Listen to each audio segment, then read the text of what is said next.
Hi, I'm Mina. And I'm Jules. Thanks for tuning in to Artificially Informed. Hello and welcome back to the Deep Dive. It is Thursday, February 19, 2026. And looking at the stack of research we have on the desk today, I can't help but feel like the linear progression of time is getting a little naughty. Right. Like it feels like we are simultaneously living in the far future and the very deep past all at once. Yeah, that is a very apt way to put it. We are looking at a set of stories today that effectively collapse the timelines we are used to. We have technology valuations that are pricing in a future that hasn't even happened yet. And then we have archaeological discoveries that are pushing the human past back by 10,000 years. Right. And in the middle of all that, we have the very messy, very present tense of global geopolitics, which unfortunately doesn't seem to be evolving quite as fast as the technology. We've got a historic sentencing in South Korea. We've got gunboats back in the Persian Gulf, and a husky that apparently decided the Winter Olympics were just moving a little too slow. It really is a study in friction. The friction between where we were, where we are, and where all the money says we're going today is really about tipping points. We are seeing economic tipping points in AI, historical tipping points in the Americas, and a major democratic tipping point in East Asia. Exactly. So for everyone listening, here is the roadmap for our deep dive over the next hour or so. We are going to start with the economy, specifically the trillion-dollar numbers coming out of the artificial intelligence sector this week. We really need to talk about OpenAI and Reliance Industries. Then we're going to pivot to the human cost of that boom with a pretty sobering report from UNESCO. Yeah, and from there, we are going to dive into the dirt in New Mexico, USA. We have new evidence regarding human arrival in the Americas that completely shatters the old Clovis first dogma. Then we move to the geopolitical stage, the life sentence for South Korea's former president, the escalating tensions between the U.S. and Iran, and this new drone wall in Europe. We'll round it out with some medical breakthroughs coming out of Japan regarding stem cells, some truly new fear-unlocked news from deep space involving runaway black holes, which I am still processing, by the way, and then we'll wrap up with the lighter side of life. It is a heavy stack, but I think a very necessary one. Let's dive right in, the tech economy. So we have been tracking the AI boom for 3 years now, but the numbers we are seeing this week, they just feel different. They feel, well, nation-state sized. Let's talk about OpenAI. Right. So the reporting this week is that OpenAI is finalizing a deal that would value the company at over $850 billion. $850 billion. I want to pause on that number for a second because I think we get numb to billions these days. That is effectively the gross domestic product of Switzerland. That is larger than the GDP of Turkey or Saudi Arabia. It's just a massive sum. It is, and the context here is really crucial. They are looking at a $100 billion investment deal. And the backers are exactly who you would expect, the Avengers of capital, if you will. You've got Amazon, NVIDIA, SoftBank, and Microsoft. But what is interesting to me isn't just the sheer number, it's what the number signifies for the global market. You're thinking this isn't just a software play anymore, right? Precisely. Because if you look at software companies historically, they scale because their marginal costs are effectively zero. It costs nothing to replicate code. But this valuation, this is an infrastructure play. The market is treating OpenAI not like a traditional software company, but like the Dutch East India Company or Standard Oil back in the 19th century. They are pricing it as a utility. A utility that powers the entire cognitive output of the global economy. Exactly. They are betting that AI inference, the actual raw processing power required to think, will be as essential to the next century as electricity or oil was to the last. And that is why the valuation is so incredibly high. It's a bet on the fundamental plumbing of human civilization. Which segues perfectly to the other massive number on our stack today, Reliance Industries in India. Now, Mukesh Ambani is not known for thinking small, but this announcement is staggering even for him. It really is. Reliance has unveiled a plan to invest $110 billion in AI and related infrastructure over the next 7 years. $110 billion. Just for some context for you listening, the entire Apollo program to put a man on the moon cost about $150 billion in today's money. Reliance is spending 2/3 of a moon landing on data centers. And they're moving fast. Phase 1 comes online this year in 2026. They are building multi-gigawatt AI-enabled data centers across the country. And this is where the geopolitics of energy really comes into play, because you can't just plug a multi-gigawatt data center into the wall. You need dedicated power plants. Right, and Reliance has a massive footprint in petrochemicals, but they've been pivoting hard to green energy lately. So is this going to be green AI, or is this going to be coal-powered compute? That is the unspoken tension right there. Hmm. Ambani has committed to green energy, absolutely. But the demand for AI compute is immediate. India's grid is still heavily coal-dependent right now. So while the long-term goal is green, the reality might be a whole lot of carbon emissions in the short term just to fuel these digital brains. And they're actually partnering with OpenAI for this, right? Yes, specifically for Reliance's GeoHotstar platform. The goal is to bring AI search and capabilities to 450 million users in India. I mean, think about the data sovereignty implications of that. You have an American model, OpenAI, running on Indian physical infrastructure, serving nearly 500 million Indian citizens daily. That is a massive cultural and technological transfer. It is. It's exactly what Prime Minister Narendra Modi has been wary of. He frequently uses the term data colonization. But clearly, the economic imperative is overriding the protectionist instinct here. Reliance wants to own the pipe, and they want to own the product flowing through it. To zoom out for a second, Al Jazeera released a report forecasting that global AI spending will hit $2.5 trillion by the end of 2026. That is a 44% jump from just last year. $2.5 trillion. It's hard to even visualize that much capital. I looked this up to compare. The U.S. interstate highway system cost about $500 billion when you adjust for inflation. The development of the atomic bomb, the Manhattan Project, that was about $25 billion adjusted. We are spending 5 interstate highway systems per year on artificial intelligence. And the key difference, as you noted, with Reliance and OpenAI is the source of the capital. The highway system, the early internet, the GPS network, the Manhattan Project, those were government initiatives. They were public goods, funded by taxpayers for, ostensibly anyway, the public benefit. This $2.5 trillion is almost entirely private capital. So the new infrastructure in the world is being built by private equity and massive conglomerates, not sovereign nations. That shifts the power dynamics significantly, because if the roads of the 21st century are privately owned, well, the tolls can be anything the owners want them to be.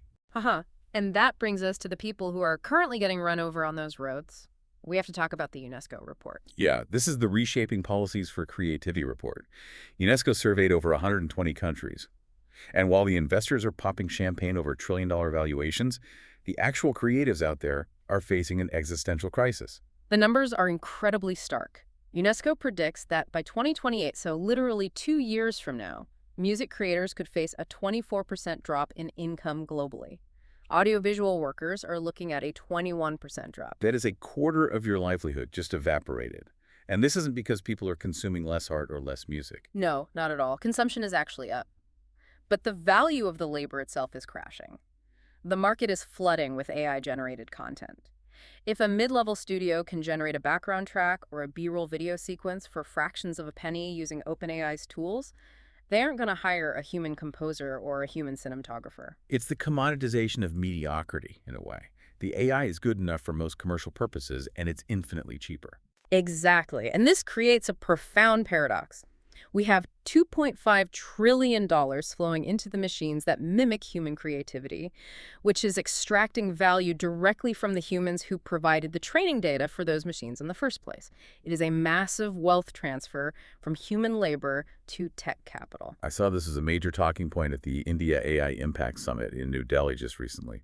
You had French President Emmanuel Macron and Prime Minister Modi there discussing exactly this. Yes, and it was really interesting to see them aligned on this issue, because Europe has historically been the regulator, the guardrails approach, focusing on privacy and safety. India has been the digital public infrastructure approach, focusing on scale and access. But both Modi and Macron were openly calling for the democratization of AI. Modi specifically used the phrase that we need to ensure humans don't just become data points. Data points. It's a chilling reduction of the human experience. But is there any actual teeth to these summits? Or is it just politicians complaining about the weather while the tech giants are out there building the storm? At this point, honestly, it feels a bit like complaining about the weather. The capital deployment is just so incredibly fast, and the regulatory framework is notoriously slow. By the time the European Union or India passes a comprehensive law protecting artists' incomes, the entire market structure will have already shifted. The concrete is setting on this $2.5 trillion infrastructure as we speak. Well, speaking of concrete setting, or rather mud setting, let's pivot to something that happened a very long time ago, but is actively shaking up our understanding of who we are today. Let's go to White Sands National Park in New Mexico, USA. This is one of my favorite stories in the stack today because it shows just how fragile consensus can be in the scientific community. For those who don't follow the day-to-day drama of North American archaeology, and trust me, it is drama. Let's set the stage. For decades, the Clovis first theory was the absolute law of the land. It was dogma, pure and simple. The theory was that humans crossed the Bering Land Bridge from Siberia to Alaska about 13,000 to 14,000 years ago, right when the ice sheets retreated just enough to open a narrow, ice-free corridor. They brought their distinctive Clovis stone tools with them, and they rapidly spread south across the continent. If you suggested humans were here earlier than that, you were literally laughed out of the room. Careers were ruined over this debate. The Clovis police, they called them. Yes, the Clovis police. But this new discovery at White Sands just completely breaks the badge of the Clovis police. Archaeologists found human footprints in a dried-up lake bed that have now been conclusively dated to 23,000 years ago. 23,000 years. I mean, that is 10,000 years earlier than the accepted timeline. That is a massive, massive discrepancy in the human story. It changes everything we thought we knew. If humans were in New Mexico 23,000 years ago, it means they were thriving in the Americas during the last glacial maximum. That is the absolute peak height of the Ice Age. Which means the ice-free corridor didn't even exist yet. The land bridge was probably totally blocked by massive, mile-high glaciers. So how on earth did they get here? That's the multi-million-dollar question now. It strongly suggests a coastal migration route, meaning they were moving along the Pacific coast in boats, skirting the ice sheets, surviving off marine resources. It suggests a level of maritime technology and adaptability that we simply hadn't credited these early people with. And let's talk about the footprints themselves, because this isn't just a tiny, ambiguous bone fragment that could have shifted through geological layers over time. These are distinct human footprints. You can't fake a footprint in a sediment layer. No, you really can't. And the detail they preserved is hauntingly beautiful. There are footprints of adult men and women, but also children and teenagers running around. There's one specific trackway that shows a female, based on the anatomy and foot size, carrying a toddler on her hip. The prints show her putting the child down in the mud for a moment, shifting her weight, and then picking the child up again to keep walking. That is so incredibly relatable. It bridges tens of thousands of years in an instant. It really does. And they weren't alone out there either. These human tracks intersect directly with the footprints of megafauna. We're talking about giant Columbian mammoths and giant ground sloth crossing the exact same mud flats. I just love the visual image of that. Just a family trudging through the mud in the middle of the Ice Age, trying to avoid a ground sloth the size of a modern minivan. But I do have to play devil's advocate here for a moment, because I know the skeptics are going to ask, how do we actually know the date is right? Because you can't carbon date a footprint, right? There's no organic matter in a hole in the mud. Right, and this is where the hard physics comes in to save the day. They used a highly advanced method called optically stimulated luminescence, or OSL for short. Okay, stop right there. You're going to have to explain that one to me like I'm a reasonably smart person who completely failed high school physics. Okay, fair enough. So sediment contains tiny quartz and feldspar crystals. When those specific crystals are exposed to sunlight, their internal energy clock is basically set to 0. The sun bleaches away the stored energy. But once they get buried, like, say, when a footprint gets compressed and then covered by the next layer of wind-blown sand or mud, they were in the dark. In the dark, they start trapping electrons from natural background radiation in the surrounding soil. Okay, I'm with you so far. So OSL basically allows scientists to take a core sample of that sand in absolute darkness, take it back to the lab, shine a very specific wavelength of light on it, and then measure the tiny flash of energy that gets released. That flash tells you exactly how many electrons were trapped, which tells you exactly how long it has been since those grains of sand last saw the sun. Wow. So they aren't dating the footprint itself. They're dating the exact moment the footprint was buried by the next layer of Earth. Exactly. And they didn't just rely on OSL. They cross-referenced it with traditional radiocarbon dating of microscopic aquatic seeds found sandwiched in the exact same layers. The data from both methods aligns perfectly. It is incredibly robust. We essentially have to rewrite the textbooks on human migration. We really do. And, while we are on the topic of rewriting the social structures of the past, you flag a completely different study from Sweden involving Stone Age burials that I found really, really touching. Yes, this takes us across the world to a 5,500-year-old site in Sweden. We often project our very modern idea of the nuclear family onto the ancient past, right? We assume mom, dad, biological kids huddled around a fire, but the study used advanced ancient DNA sequencing to map the exact kinship of people buried together in a communal grave. And they found a mismatch. They found a woman buried alongside two young children. Now, the layout of the grave strongly suggested a deep emotional bond. They were positioned carefully, buried as a cohesive family unit with grave goods, but the DNA proved conclusively that the woman was not their biological mother. The children were biological siblings to each other, but they were not related to her at all. So we are looking at early evidence of adoption, or fostering within a tribe. It strongly implies that the family unit in the Stone Age was primarily social, not strictly biological. Other community members took on parental roles when necessary. It suggests a deeply complex web of care and mutual aid. These weren't just brutish survivalists wandering the tundra. They were people with complex social obligations, empathy, and love. It's a beautiful reminder that the idea that it takes a village isn't some new progressive concept. It's a fundamental prehistoric survival strategy for our species. Precisely. It's what made us human in the first place. All right, let's leave the Ice Age and the Stone Age behind and fast forward to the very heated present. We need to talk geopolitics. And frankly, looking at the map today, it feels like the whole board is shaking. We have to start in South Korea. This is a story that I think a lot of people in the West might have missed the full gravity of, just given everything else going on. Former South Korean President Yoon Suk Yeol has been officially sentenced to life in prison. Life in prison for a former democratically elected head of state. Now, this isn't a standard corruption charge, which, to be fair to South Korean politics, happens to their presidents quite often. This is something entirely different. This is fundamentally different. You're right. South Korean presidents actually have a long history of serving jail time, usually for bribery, embezzlement, or influence peddling. You look at Park Geun-hye or Lee Myung-bak, it's almost a recognized pattern. But Yoon's charge is insurrection. Insurrection. This goes back to the events of December 2024. Walk us through exactly what happened that night. It was an incredibly chaotic and dangerous night. Yoon was facing historically low approval ratings, massive protests, and total political deadlock in the legislature. Out of nowhere, he made a sudden, late-night televised declaration of martial law. He tried to unilaterally ban all political activities, seize control of the media, and he actually mobilized the military to physically secure the National Assembly building. I remember watching the footage live. Yeah. You had fully armed troops literally breaking windows to get into the Parliament building, and you had lawmakers live streaming from inside the chamber on their phones, frantically voting to overturn the martial law decree before the soldiers could drag them out. It was the ultimate stress test for a modern democracy, and the system held. The lawmakers managed to vote it down, the military leadership eventually refused to escalate and stood down, and the civilian courts took over. This verdict, a life sentence, is the South Korean judiciary standing up and saying, you absolutely cannot use the military to bypass the Constitution just because you are losing politically. It's a remarkably harsh sentence, though, isn't it?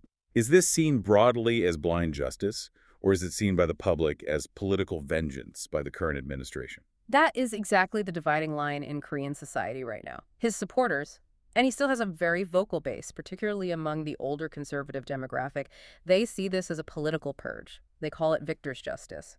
But legal scholars in Korea are arguing that the severity is absolutely necessary to set a permanent precedent. South Korea's democracy is relatively young. The country only really transitioned from military dictatorship to democracy in the late 1980s. They need to establish unequivocally that a coup attempt, even a failed, clumsy one, carries the ultimate penalty. Right. It's a warning shot to any future leaders, basically saying, do not touch the red button. Exactly. The red button is disconnected. Meanwhile, speaking of red buttons, Yeah.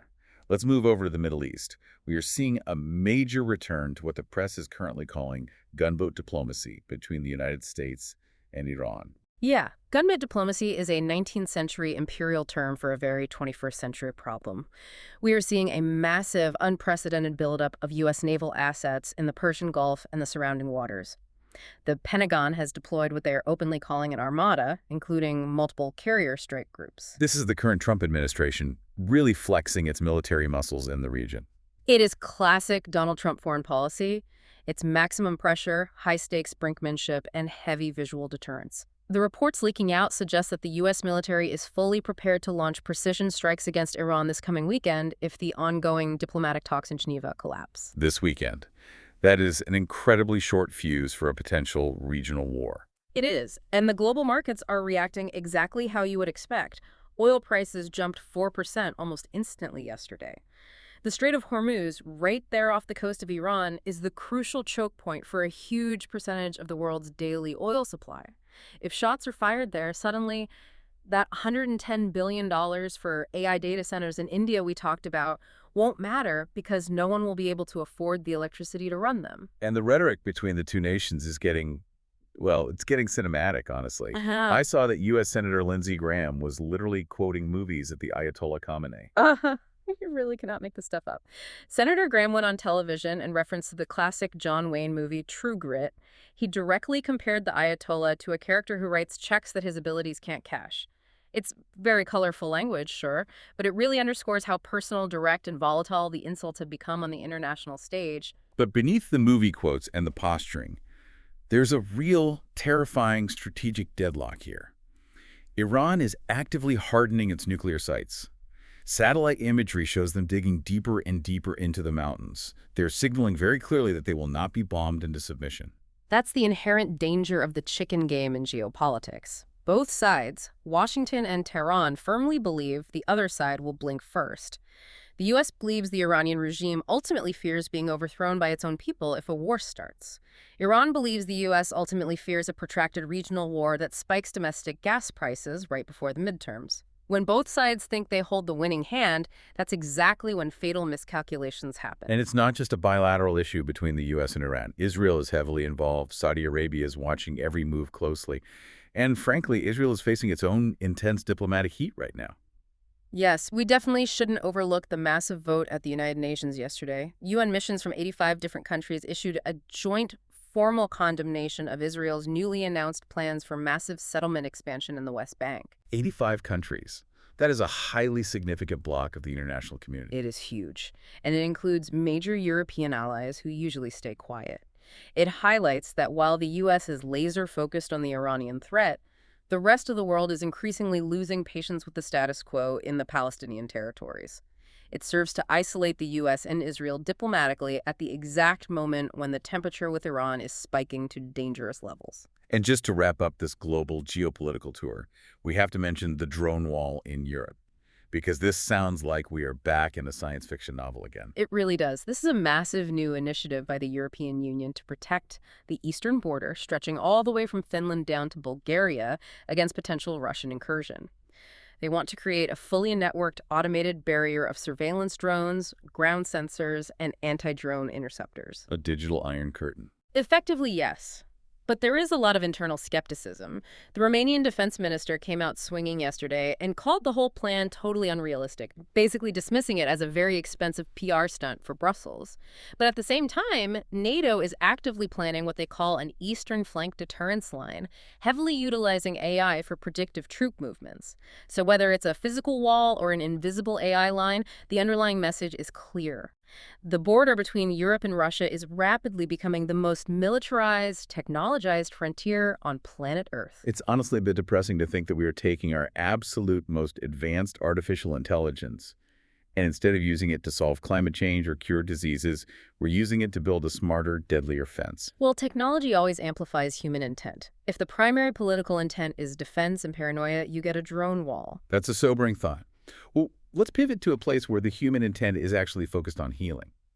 Let's talk about science and medicine, because Japan just did something this week that I think will be remembered in history books far longer than any drone wall. I completely agree with you. This is a genuine, undeniable milestone in the history of medicine. Japan's health ministry has officially approved the world's first commercial treatments utilizing iPS cells. That stands for Induced Pluripotent Stem Cells. Okay, let's unpack iPS for the listeners.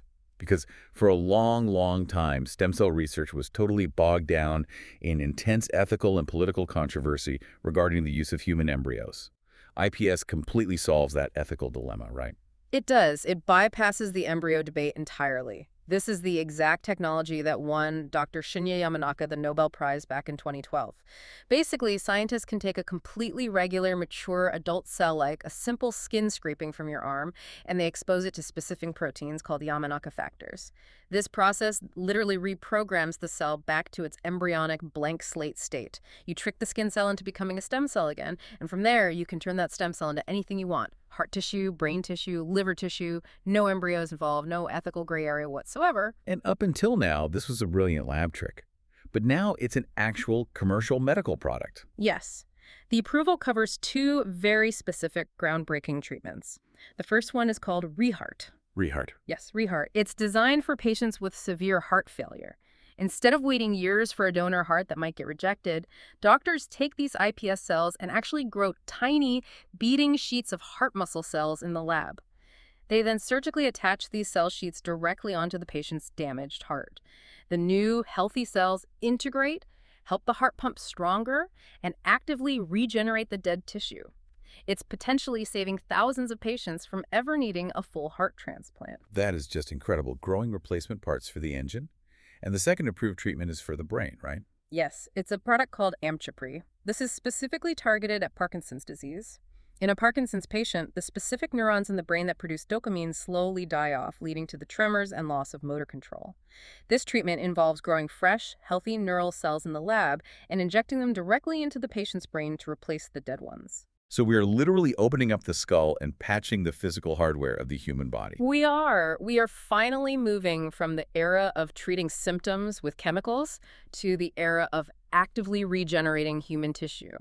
It is the holy grail of modern medicine. Speaking of the brain, we also have another massive medical breakthrough today regarding Alzheimer's detection. Yes, researchers have validated a new blood test approach that can roughly predict when Alzheimer's symptoms will begin to manifest, sometimes up to 10 years in advance. Now, see, that is a massive double-edged sword for me. Do I really want to know that I'm going to develop severe Alzheimer's in a decade if there's currently no cure? That is the profound ethical question of predictive medicine. But the medical argument is that early detection allows for massive lifestyle interventions. Things like aggressive diet changes, cardiovascular exercise, cognitive training, and sleep management, which have been shown to significantly delay the onset of symptoms. And crucially, it helps with clinical trials for new drugs.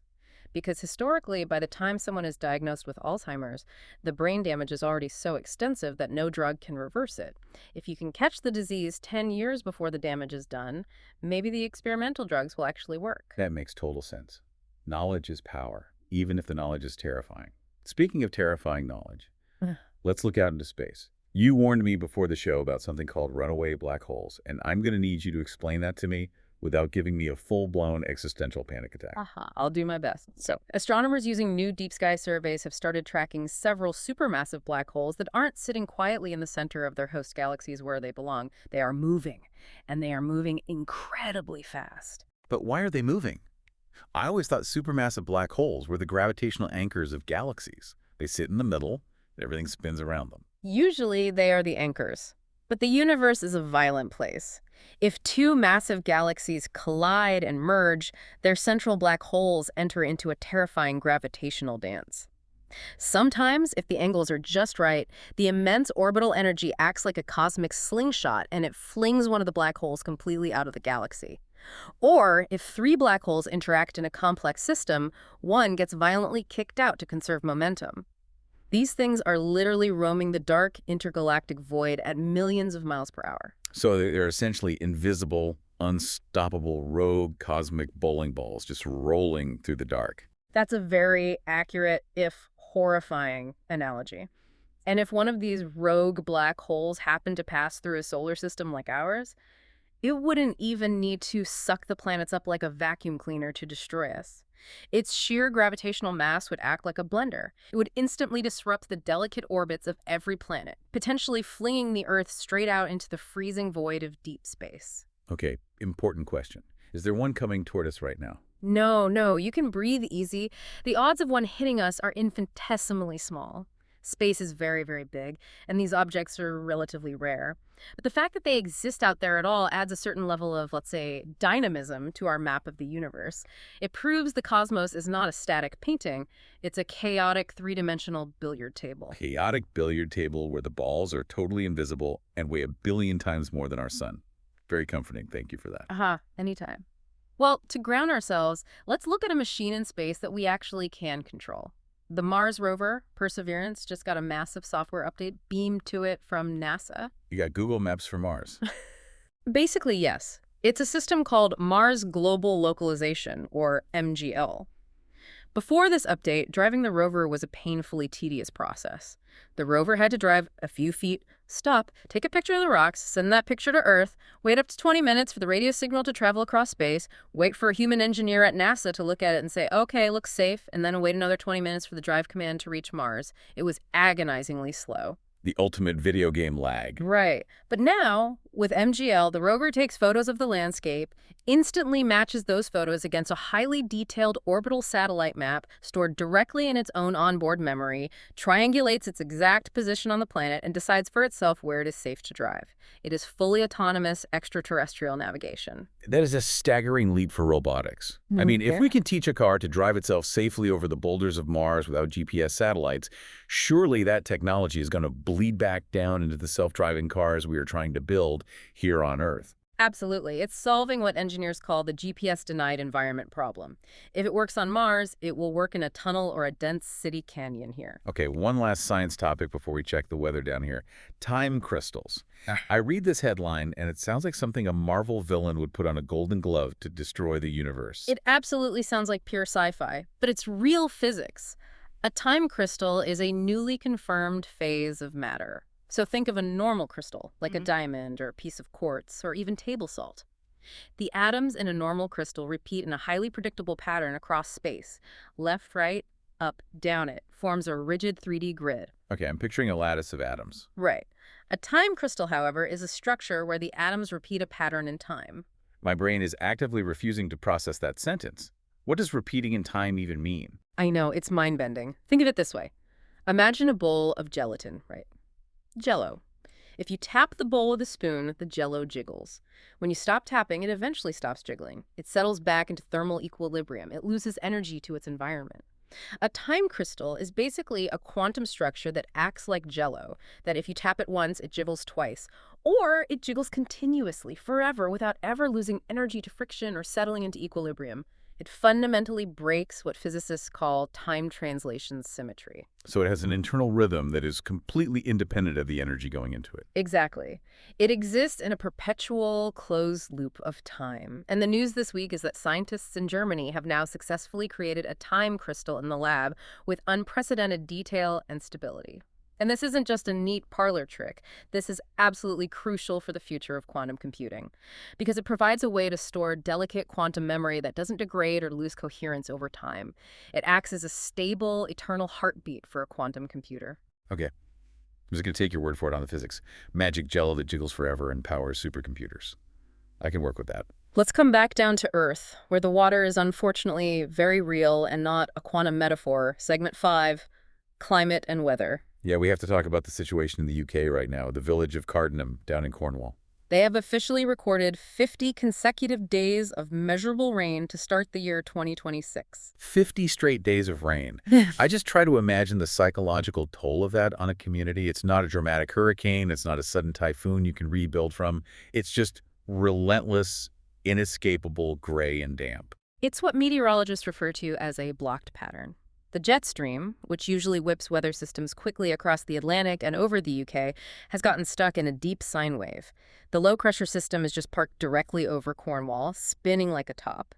And we are seeing these stuck patterns happen much more often as the Arctic warms up, because the temperature differential between the cold pole and the warm equator is what drives the jet stream.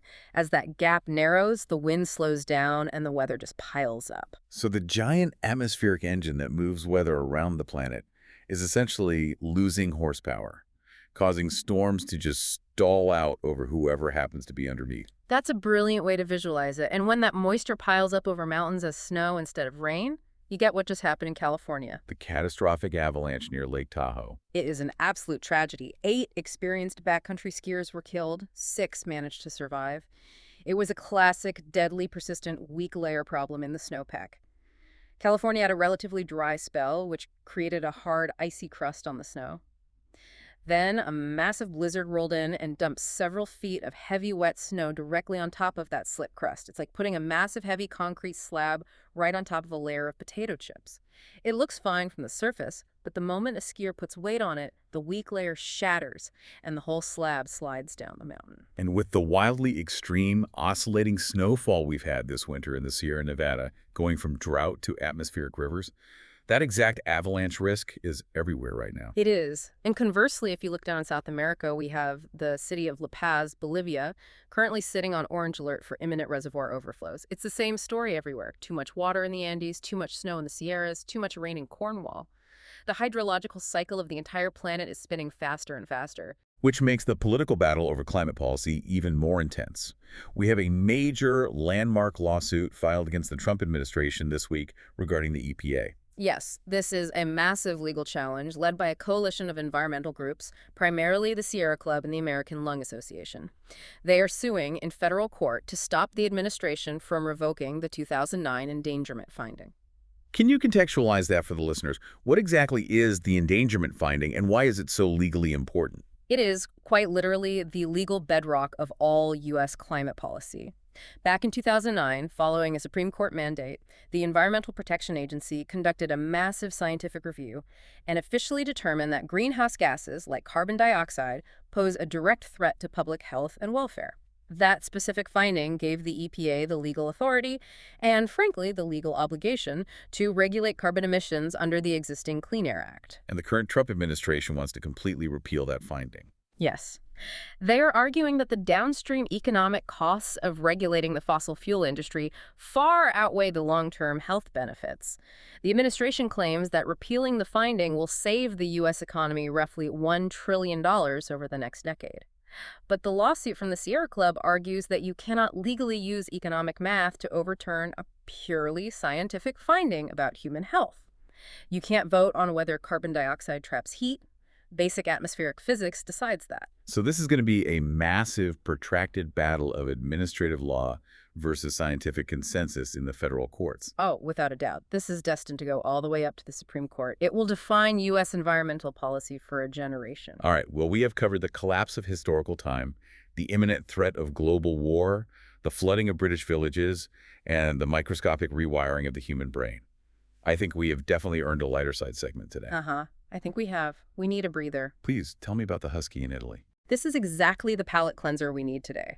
So in Tesoro, Italy, they were hosting a major cross-country ski qualifier for the upcoming Winter Olympics. It's a very serious event. Everyone is in aerodynamic spandex, hyper-focused, the tension is high. And right in the middle of the race, a local husky managed to slip its leash. Just a local spectator's dog. Yes, just a family pet. And instead of running into the woods to chase a squirrel like a normal dog, it saw the skiers and apparently decided it wanted to join the pack. It hopped right onto the groomed track and just started sprinting. And the absolute best part, it was significantly faster than the Olympic athletes. It literally beat the lead pack of skiers across the finish line. That is amazing. The ultimate doping scandal. The secret to winning gold is just being a dog. The footage went instantly viral worldwide, and honestly, watching the clip, the professional skiers crossing the line behind the dog were all laughing too. It completely broke the tension of the competition. It's just a wonderful reminder that at the end of the day, sports are just games we play in the snow. Speaking of games we play in the snow, Yeah. we have a new sport called skimo, debuting at the 2026 Winter Olympics in Milano Cortina. Yes, ski mountaineering. Skimo for short. I watched the video clip of this while prepping for the show, and I am baffled. They put these grippy things called skins on the bottom of their skis, and they literally run straight up the side of a mountain. They do. It is arguably the most grueling cardiovascular event ever invented. It combines the sheer lung capacity of a marathon runner with the technical high-speed skill of a downhill ski racer.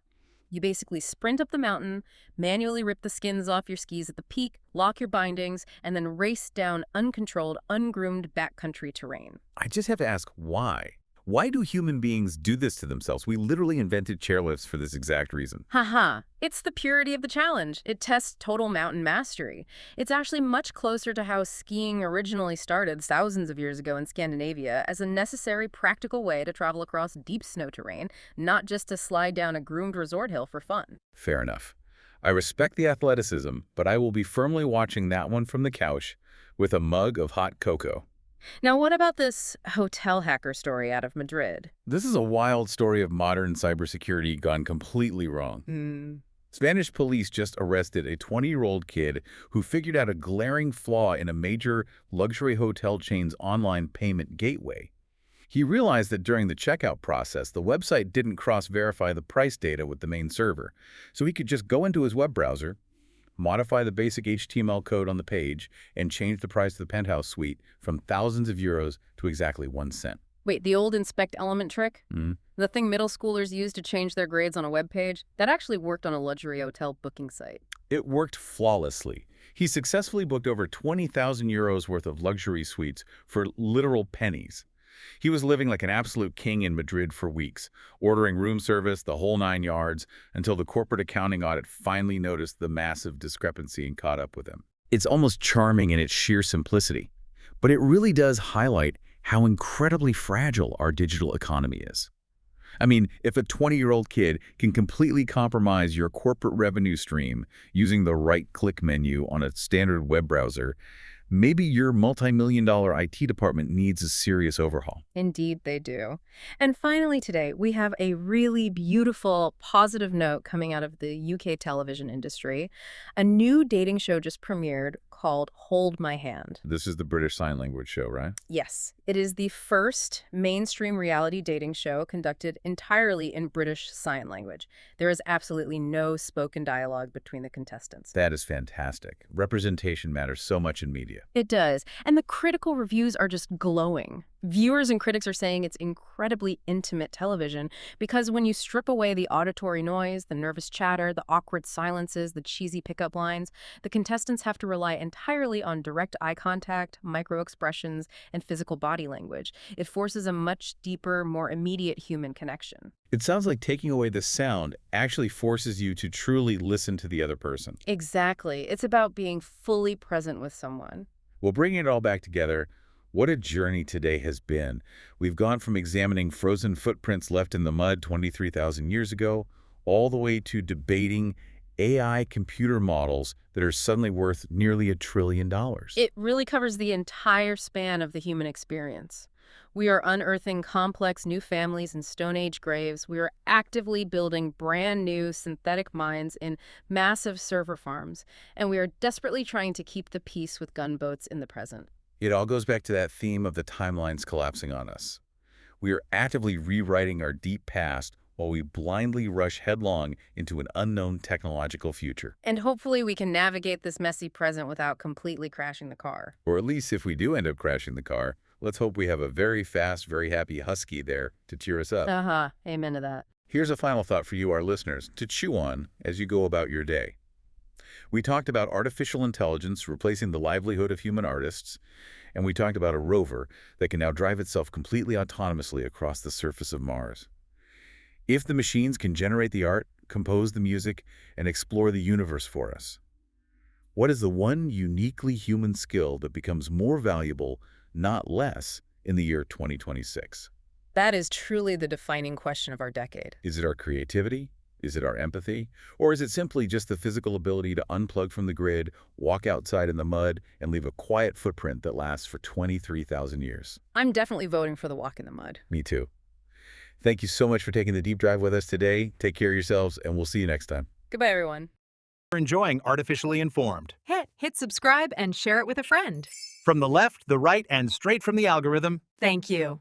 Welcome to the debate. Today is Thursday, February 19th, 2026. It's good to be here. Today, we are looking at a world map that honestly feels less like a traditional geopolitical chart and a lot more like a pressure cooker, one that's just been left on high heat for a bit too long. We are witnessing a massive collision, probably the most significant of the decade so far. On one side, you have this revitalized, very aggressive Western strategy of, well, hard power, We are talking about massive naval deployments, unilateral tariffs, and entirely new diplomatic frameworks that essentially send the message, you are with us or you are on your own. Right, and on the other side? On the other side, we have a global order that is fracturing in real time. We aren't just seeing subtle diplomatic shifts anymore.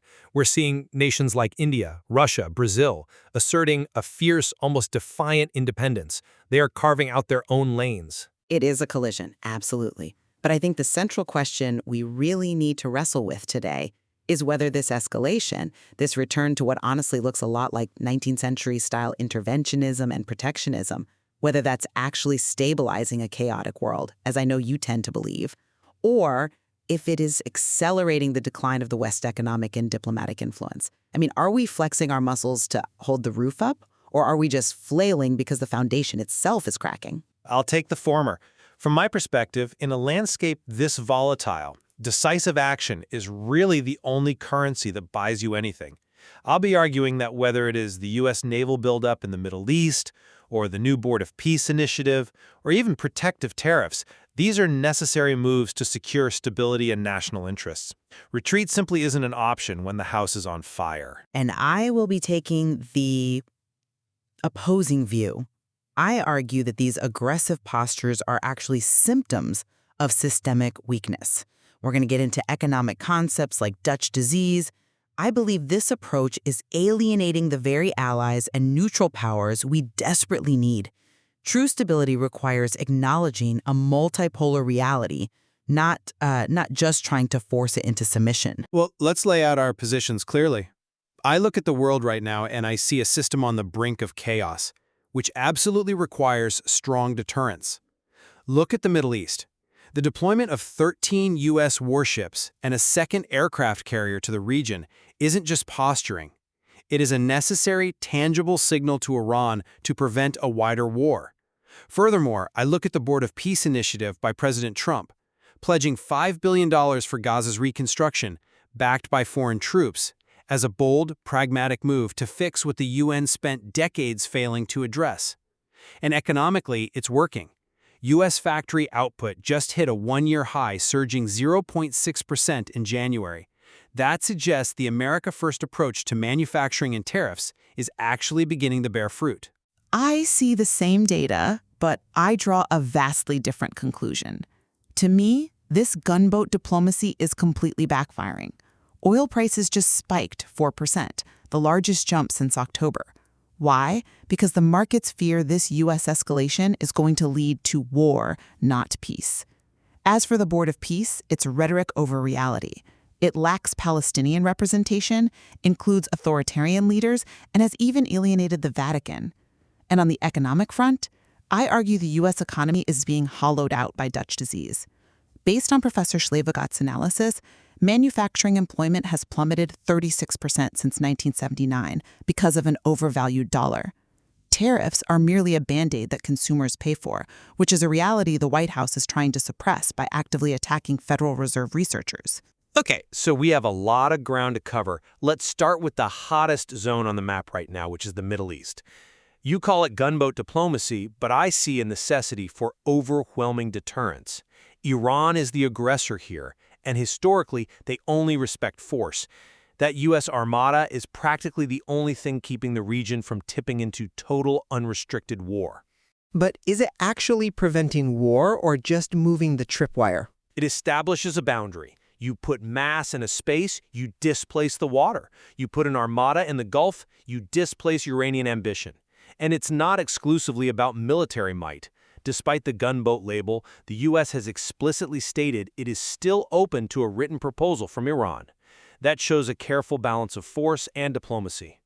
We're defending the exclusion of traditional soft power actors from the Board of Peace simply because those previous methods failed. I have to challenge the effectiveness of that balance, though, because it doesn't look like careful diplomacy from the outside. We have Senator Lindsey Graham actively taunting Ayatollah Khamenei. Since when is issuing personal insults a strategy for de-escalation? It's counterproductive, it's dangerous. Sometimes you have to project absolute resolve. Resolve is one thing, taunting is another. And look at the diplomatic fallout of this hard power approach. The Vatican refused to join the Board of Peace. And in response, White House Press Secretary Caroline Leavitt publicly insulted the Vatican. On Ash Wednesday, no less. That signals a massive loss of moral standing. You cannot build a sustainable peace framework while alienating the Pope. Furthermore, regional experts like Professor Hassan Unal in Turkey are pointing out that Israel is essentially dictating terms to the U.S. right now. That reverses the superpower dynamic entirely and deeply destabilizes the region. I think characterizing the U.S.-Israel relationship that way ignores the deeply embedded strategic alignment there. But let's pivot slightly to where this hard power strategy is being tested in a completely different theater, Europe, and specifically the Ukrainian deadlock. We are seeing a distinct shift. The UK Prime Minister, Keir Starmer, is explicitly adopting a hard power stance. He is recognizing the absolute necessity of not capitulating to Russian demands. Yes, there's tough talk, certainly. It's more than talk. Look at Zelensky's recent interview. He outright refused to discuss historical issues with Putin. He famously called them, quote, bullshit. He is arguing for a pragmatic focus on the present illegal invasion rather than getting bogged down in Putin's grievances from centuries ago. That is a refreshing rejection of the Russian narrative. Couple that with innovative defense measures, like the new drone wall initiative in the Baltics, and you see the West actively securing its borders. I understand why dismissing that historical context sounds appealing, but I argue that it actually ensures the war drags on. You might not like Putin's historical framing, but if the grievance is rooted there, ignoring it just leads to a stalemate. Putin demands root causes be addressed.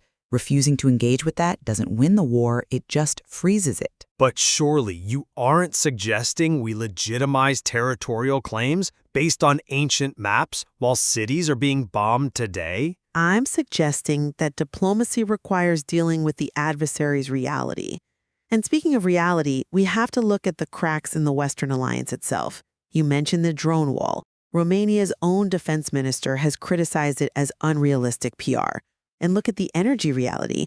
Hungary and Slovakia are actively blocking EU unity because they absolutely need Russian oil. The Kremlin is now calling Ukraine's actions to cut off flows energy blackmail. The West is not a unified bloc here. It is economically dependent on the very nations it is trying to isolate. I will concede that the European energy dependency is a vulnerability. It is undeniable. But that is exactly why the U.S. economic engine and the domestic reindustrialization we are pushing for is so critical. Which brings us to the global economics piece. I cited that 0.6% factory output increase in January. Consumer durables are also up 0.8%. That shows the manufacturing sector is recovering. The administration's rejection of the New York Fed study on tariffs isn't about hiding facts. It's an assertion that protecting domestic industry is a strategic imperative. It's worth the debate over who bears the immediate short-term cost at the checkout counter. A 0.6% bump is not a structural recovery. I really need to deconstruct this because it's vital. The U.S. economy is suffering from Dutch disease. For those who aren't economists, this usually happens when a country finds oil, demand for their currency spikes, and their other exports become too expensive to sell. For the U.S., our oil is the dollar's status as the global reserve currency. Right, the high demand for the dollar. Exactly. Because everyone needs dollars, it stays artificially strong. Professor Schlavoke points out that U.S. manufacturing share of GDP has halved since 1979, from 22% to 9.5%. The structural issue is the strong dollar, not a lack of tariffs. Tariffs are just a tax on American consumers. And while we are debating tariffs, the Global South is actively asserting its independence. But we are building alternatives. Look at the India-Middle East-Europe Economic Corridor, IMEC. That is a sign that the U.S. and its allies can build effective counterweights to China's Belt and Road. But the nations you need for that corridor are refusing to play along. Look at India. Foreign Minister Jaishankar publicly rebuked U.S. Secretary of State Rubio, flat out refusing to stop buying Russian oil because it serves India's interests. They aren't taking orders. Look at Brazil. They imposed their own anti-dumping duties on Chinese steel, up to $670 a ton. They did that to manage their own trade defense without needing U.S. alignment. Actually, Brazil pushing back against Chinese dumping aligns perfectly with U.S. interests. It shows the whole world is waking up to predatory trade practices. But they are doing it independently. And look at South Africa reaching record-high vehicle exports in 2025. There is massive economic vibrancy existing completely outside the Western sphere of influence. Even Cuba-Russia is sending oil to break the U.S. blockade. It shows that U.S. sanctions are rapidly losing their ability to isolate nations. The unipolar moment is over. I don't think independence equates to hostility. India buys oil, yes, but they also deepen defense ties with the West. The hard power strategy isn't about micromanaging every country. It's about establishing a security framework where the U.S. remains the ultimate guarantor. But the world increasingly views the U.S. not as a guarantor of security, but as a source of volatility. I strongly disagree. Decades of soft diplomacy gave us endless conflict. Putting $5 billion into Gaza and being willing to back it up with military leverage, that is putting real skin in the game. You can call it controversial, but it is action. I think we're getting to the core of our divide here. To summarize my view on all this, while the U.S. can certainly deploy aircraft carriers to the Gulf and announce grand peace boards, the underlying structural economic decline, that Dutch disease we discussed, and the refusal of nations like India and Brazil to take orders all signal a brand new multipolar reality. The West is reacting with anger. We see it in the attacks on our own Fed researchers, the insults directed at the Vatican, the taunting of foreign leaders. The U.S. is reacting aggressively because it is fundamentally losing control of the global narrative. And I summarize it from a completely different angle. I conclude that precisely because of these massive challenges, the fracturing global order, the aggression in the Middle East, the grinding war in Ukraine, a retreat is utterly impossible. The nascent recovery in our factory output and the willingness to unapologetically use military leverage represent a very necessary correction. I acknowledge the complexity of the global map today, absolutely. But I insist that without U.S. leadership, and specifically U.S. hard power, the alternative is not a peaceful, cooperative multipolarity. The alternative is sheer chaos. That's the crux of it. Are we preventing the chaos, or are we the ones fueling it? That is the debate, and it is a geopolitical shift we're watching unfold day by day. We want to thank our listeners for joining us on the debate today. We really encourage you to look deeper into the shifting tides of global power and the economic undercurrents we discussed. There's always more nuance to explore in the material. Thank you for listening. Keep thinking critically. We will see you next time. That's it for today's Artificially Informed. Nope. Thanks for spending your time with us. Yeah. Stay sharp, stay curious. See you next time.